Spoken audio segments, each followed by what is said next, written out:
Hey everyone, and welcome back to English Listen and Learn. I'm Ben. And I'm Anna, And today, we're going to be going on a deep dive. a deep dive This is into motivation. motivation and mindset for English learners. And we're going to be looking at how you can stay motivated and positive on your English learning journey. Because we know it can be really tough. Yeah. Yeah. You know that little voice in your head Absolutely. can sometimes hold you back? It can be your own worst enemy sometimes. Totally. But we're here to give you some strategies. Exactly. Some strategies to kind of silence that negative self-talk. Yeah, and really keep your English learning exciting and fun. Yes, and fun is the key word here. Absolutely. We want to make sure that you're enjoying the process. Definitely. So I guess let's start with the why. Okay. Why is motivation so important when it comes to learning English? Well, I think a lot of people think that motivation is just about feeling good. Right. But it's actually a key ingredient in actually learning and retaining information effectively.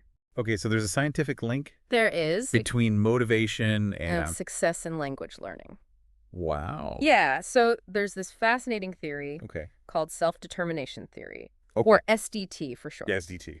And it basically explains that we all have these fundamental psychological needs that when met actually fuel our motivation. Interesting. And make us more likely to succeed. In anything? In anything, but especially in language learning.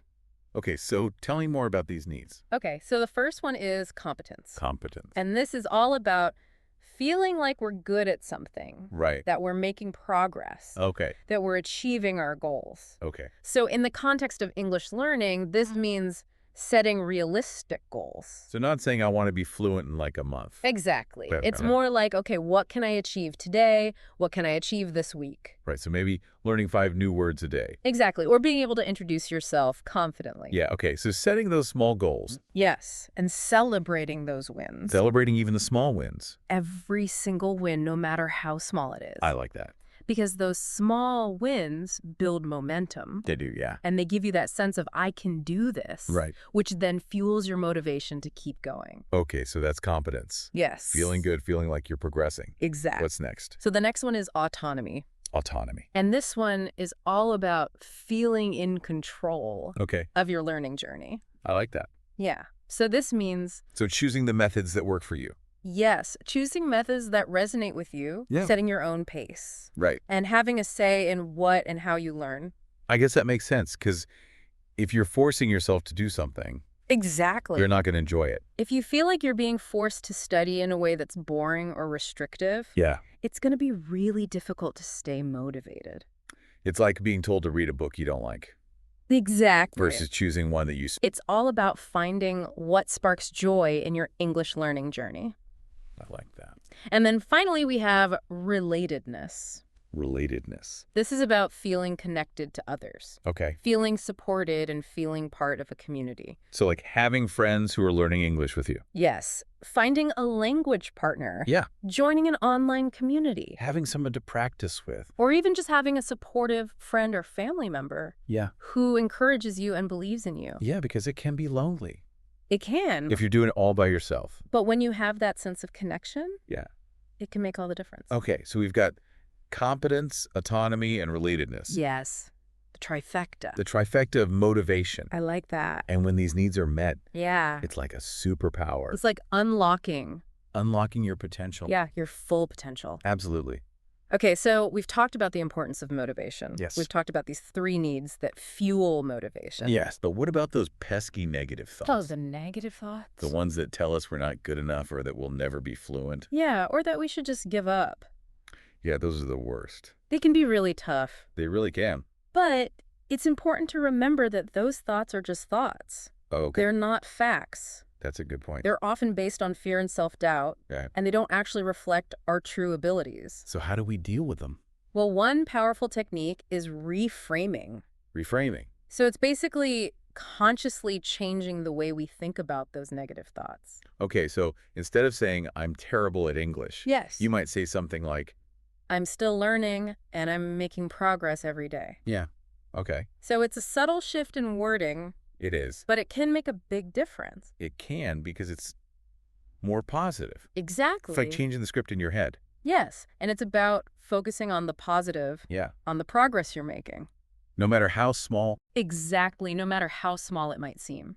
Okay, so we've got reframing Yes. as a tool to deal with those negative thoughts. Yes. What other strategies are there? Well, one of the most effective strategies is setting clear and achievable goals. Oh, we talked about that a little bit earlier. We did, yes. With the competence. Exactly. It ties back to the need for competence. Okay. We're wired to feel good when we achieve things. Right. So instead of setting this vague goal like, I want to be fluent. yes. It's better to have Smaller, more specific goals. So maybe I want to learn 10 new English words this week. Exactly. Yeah. Or I want to have a 5-minute conversation with my language partner. So those small goals are like stepping stones. They are. Yeah. On your path to fluency. To fluency, okay. And every time you achieve one, yeah, it's a victory worth celebrating. That's a really good point because it keeps you going right. It does. It keeps you motivated. Yeah. And it reminds you that you are making progress. Right. Even if it doesn't feel like it sometimes. Yeah. So important to celebrate those wins. Absolutely. Now, so clear and achievable goals. Yes. Reframing those negative thoughts. Yes. What else? And then this is a really important one. Okay. Remember that progress is not linear. Yeah. There will be days where you feel like you're flying high. Right. And there will be days where you feel like you're stuck in a rut. Totally. But it's all part of the journey. It's like a roller coaster. It is. Yeah. There are ups and downs. But you're still moving forward. Exactly. Yeah, even when you're going down, Exactly. you're still moving. And that's where self-compassion comes in. Self-compassion. This is about being kind to yourself. Okay. Especially when you make mistakes. Right. Or when you feel like you're not progressing as fast as you would like. Because we all make mistakes. I do. Especially when we're learning a language. It's part of the process. So we need to cut ourselves some slack. We do. Yeah. Think about it this way. You wouldn't be so hard on a friend who's learning English, would you? No, probably not. You'd be encouraging them. Yeah, cheering them on. Exactly. So why not do that for ourselves? See, exactly. Why not extend that same kindness to ourselves? We deserve it. We do.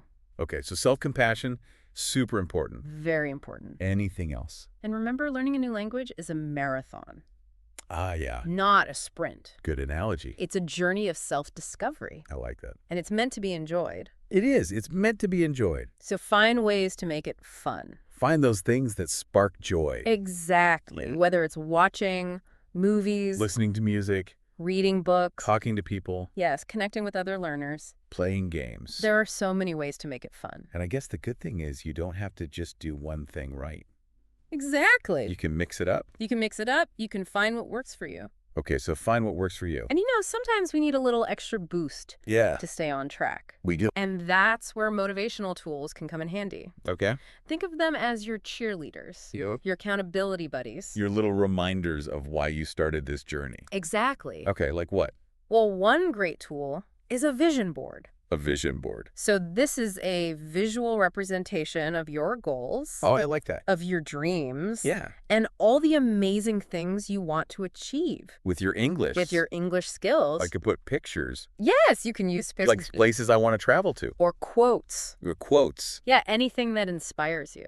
That inspires me. And reminds you of your goals. Okay, so vision board. Vision board, and then for those of you who love a bit of gamification. Gamification, okay. There are apps like Habitica that turn your goals into a game. So it's like you level up. As you learn. And you learn new things. I like that. And the best part is, there's no one-size-fits-all approach. Right. It's all about finding what works for you. What works for you. And what keeps you motivated and engaged. I like that. So we've talked about the importance of motivation. Yeah. The 3 psychological needs. The strategies. The tools. But there's one crucial element that we haven't touched on yet. Okay. And that's the power of inspiration. Inspiration. Sometimes all it takes is a little spark of inspiration to ignite our motivation and remind us that anything is possible. And that's what we'll be diving into in the next part of our deep dive. We will. We're going to be exploring some inspiring stories. Yes, of people who have overcome challenges. And achieved incredible things with English. I can't wait to share their stories. Me neither. It's going to be good. It is. Stay tuned. Welcome back to the show. I'm so ready to be inspired. I know, me too. Give me some stories. Okay, let's start with Malala Yousafzai. Oh, yeah. The youngest Nobel Prize laureate. Wow. A powerful advocate for education, and her story is just incredible. It is so. What's so special about her English learning journey? Well, she actually learned English while recovering from a life-threatening attack. Wow. Can you imagine strength? the resilience that must have taken? It's unbelievable. I mean, to face such adversity and then turn that into fuel for learning is just truly inspiring. Yeah, it's like she didn't let anything stop her. Exactly. She used her passion for education to really drive her English learning. Yeah. And now she uses her voice to advocate for girls' education on a global stage. That's amazing. It is. Okay, so Malala, that's one. That's one. Give me another inspiring story. Okay, let's talk about Jack Ma. Jack Ma. The founder of Alibaba. Wow. Okay, so he's obviously very successful. He's a global business leader now. Yeah. But believe it or not, he actually failed his English exams multiple times. Jack Ma failed his English exam. Yeah. I can't believe that. Multiple times. Wow. He even talked about how he was rejected from Harvard 10 times. 10 times? 10 times. Wow. Okay, but he didn't give up. He didn't let those setbacks define him.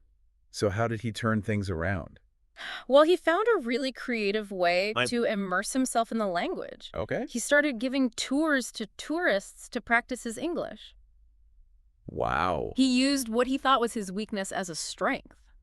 And look at him now. And look at him now. Yeah. A confident English speaker. Yeah. Global icon, inspiration to entrepreneurs everywhere. Yeah, so it shows that you can overcome any obstacle. You can. If you just put your mind to it. And have that positive attitude. Okay.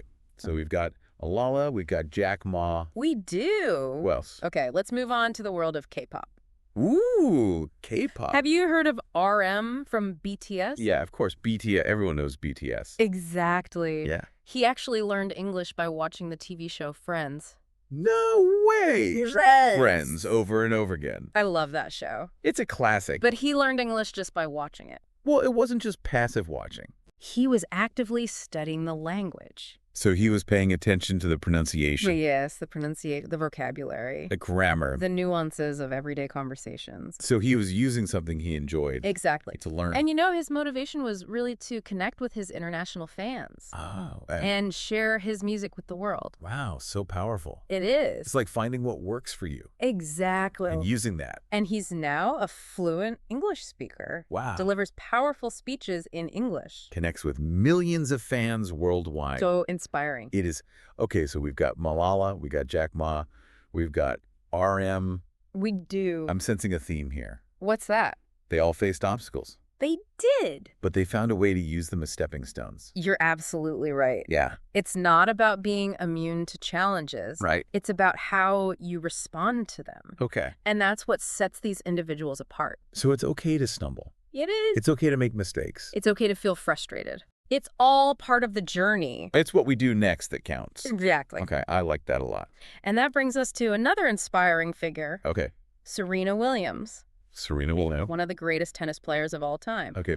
But what does tennis have to do with learning English? Well, think about the mental game in tennis. Okay. It's all about setting clear goals, visualizing success. Staying focused under pressure. Okay. And those are the same skills that can help you excel in language learning. So we can apply that champion mindset Absolutely. to our English learning journey. You can visualize yourself having conversations. Yeah. Acing that presentation. Reading that book. Reading that English novel. That I've always wanted to read. Exactly. Okay, so visualize those things. Visualize them. And then they'll happen. Well, it's about breaking down those seemingly daunting goals into smaller, more manageable steps. So just take it one step at a time. One step at a time. And just like Serena, celebrate every victory, no matter how small. So if I just learn one new phrasal verb today... That's a win. That's a win. Absolutely. Okay, I like that. Every step forward is a victory worth acknowledging. It all adds up. It does. Okay, so Serena Williams. Serena Williams. Amazing. Inspiring. Okay, give me another one. Okay, this one's a classic. Walt Disney. Walt Disney. Walt Disney. The guy who created Mickey Mouse. The guy who created the happiest place on earth. Okay. But his journey was far from easy. Really? He faced multiple failures. Wow. Setbacks. I never knew that. Rejection, financial struggles. Wow. Even a nervous breakdown. But he never gave up. He never gave up. On his vision. Never. Wow, okay, so how did he keep going? He understood that success is not about avoiding failure. Right. It's about learning from it. Okay. He embraced his mistakes. Yeah. Adapted his approach and kept moving forward. So it's okay to make mistakes. It is. As long as we learn from them. Okay, that's a good one. It is Walt Disney. Walt Disney. Amazing. And, speaking of learning from mistakes, yeah. let's talk about Michael Jordan. Michael Jordan. Widely considered one of the greatest basketball players of all time. The greatest. But did you know that he was actually cut from his high school basketball team? What? Yeah. Michael Jordan got cut.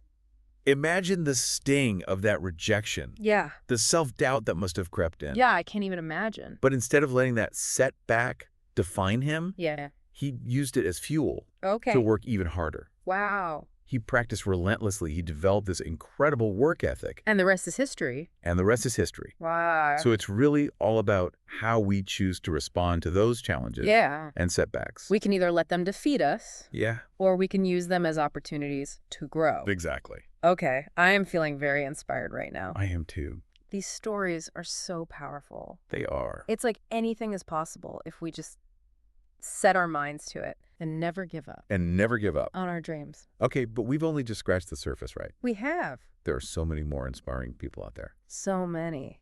Okay, so the final part of our deep dive. Yes. We're going to explore how these principles of motivation and mindset apply to everyday English learners.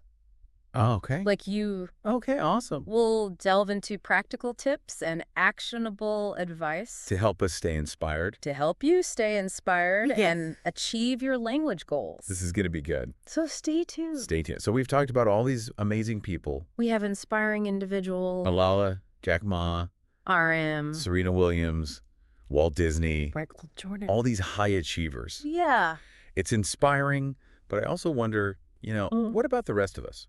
What do you mean? Well, I mean, what about those of us who don't want to be global superstars? Right. Or change the world? I like it. What if our goals are a bit more... Every day. Every day? Yeah. But Ben, those everyday goals are just as important. Okay. If not more so. Really?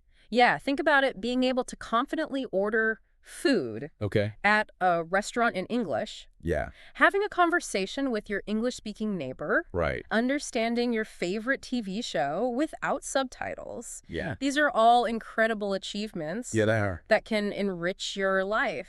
They can, in so many ways. It's true. I sometimes forget to appreciate the small things. Yeah. Like just being able to have a conversation. Exactly. Or understand a movie. And that's the beauty of language learning. Yeah. It's a personal journey. Okay. Your goals are unique to you. Right. And they're just as valid and important as anyone else's. I like that.